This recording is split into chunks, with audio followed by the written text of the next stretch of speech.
உலகத்தின் சுகாதாரத்தையே கேள்விக்குறியாக மாற்றியுள்ள பிளாஸ்டிக் கழிவிலிருந்து அரிய பொருளாய் மாறிவரும் டீசல் உட்பட சமையல் எரிவாயு வரை தயாரிக்க முடியும் என்பதை நிரூபித்துள்ளார் சித்ரா தியாகராஜன்.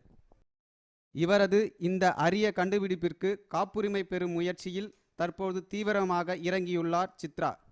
பிளாஸ்டிக்கை வந்து ஃபியூயல் ஆயிலாக வந்து கன்வெர்ட் பண்ண முடியும்.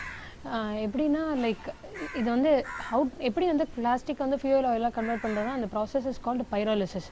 பைரோலிசிஸ் அப்படிங்கிறது என்னென்னா பிளாஸ்டிக்கை வந்து ஆக்சிஜன் இல்லாத ஒரு என்விரான்மெண்ட்டில் வந்து ஹீட் பண்ணி அதில் கேஸ் ஆக்கி ஆயில் எடுக்கிறது தான் வந்து பைரோலிசிஸ்ங்கிற process. It is definitely possible. PVC குழாய்கள், பெட் பாட்டில்கள் தவிர மற்ற அனைத்து பிளாஸ்டிக் பொருட்களில் இருந்தும் டீசல் தயாரிக்க முடியும் என்ற தனது சாதனையை நம்மிடம் தெரிவித்துள்ளார்.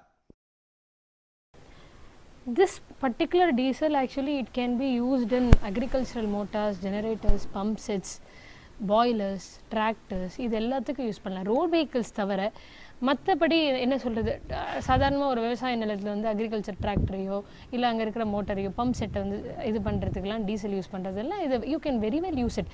10 கிலோ பிளாஸ்டிக் குப்பையிலிருந்து 8 லிட்டர் டீசலை உற்பத்தி செய்ய முடியும் என்ற இம்மாணவியின் கண்டுபிடிப்பு உலக வரலாற்றையே மாற்றியமைத்தாலும் அதில் ஆச்சரியமில்லை.